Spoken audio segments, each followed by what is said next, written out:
देखिए, फिलहाल कह सकते हैं कि ये किसान की जीत है, सरकार की जीत है, क्योंकि सरकार ने जो कानून बनाया है, इस कानून को टाटा मोटर्स की तरफ से गैर संवैधानिक ठहराया गया था, गैर कानूनी ठहराया गया था और इसी को लेकर आपत्ति व्यक्त की गई थी। हालांकि सरकार ने कानून बनाने से पहले ही ये लाकर व्हीप जारी करके और इसको जमीन को अधिग्रहण कर लिया था, टाटा मोटर्स के जमीन को सीज कर लिया था, ले लिया था, अपने हिरासत में ले लिया था, हिफाजत में ले लिया था। लेकिन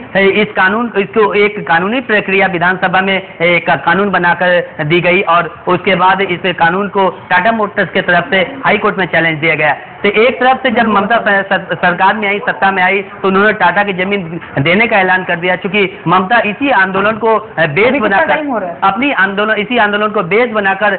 खड़ी हुई थी और पूरे राज्य में परिवर्तन के बयार को लाने में सक्षम हुई थी। तो इसी के मद्देनजर ममता ने सत्ता में आते ही पहला जो घोषणा किया, पहला जो ऐलान किया, वो टाटा के जो अनिच्छुक कृषक जो थे सिंगूर के, उनको जमीन वापस देने का। लेकिन अभी फिलहाल अगर अदालत की बात के बाद ये अगर बात कहें कि लोगों को जमीन वापस मिलेगी या नहीं, तो इस पर मुझे संदेह है, क्योंकि टाटा मोटर्स क्षतिपूर्ति लेने के लिए तैयार नहीं है और मुझे लगता है कि सुप्रीम कोर्ट का रास्ता जरूर अख्तियार करेगा टाटा मोटर्स। बिल्कुल विनय,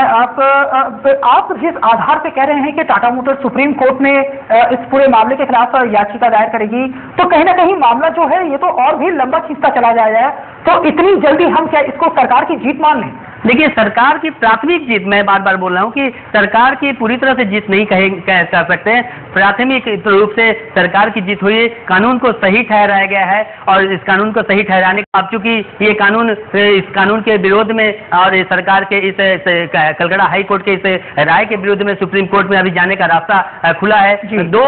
नवंबर तक इस पर कोई फैसला नहीं होने वाला है और न 2 नवंबर तक जमीन का हस्तांतरण नहीं होगा। ऐसे में टाटा मोटर्स के तरफ से सुप्रीम कोर्ट में गुहार लगाई जाएगी और हालांकि सुप्रीम कोर्ट टाटा मोटर्स की गुहार सुनकर इस पर स्टे जारी न कर दे, इसी को ध्यान में रखते हुए राज्य सरकार ने अभी से ही कैबिनेट जारी कर रखा है, कैबिनेट दे रखा है, ताकि उस फैसला देने से पहले, कोई स्टे लगाने से पहले सरकार के पक्ष को भी सुना जाए।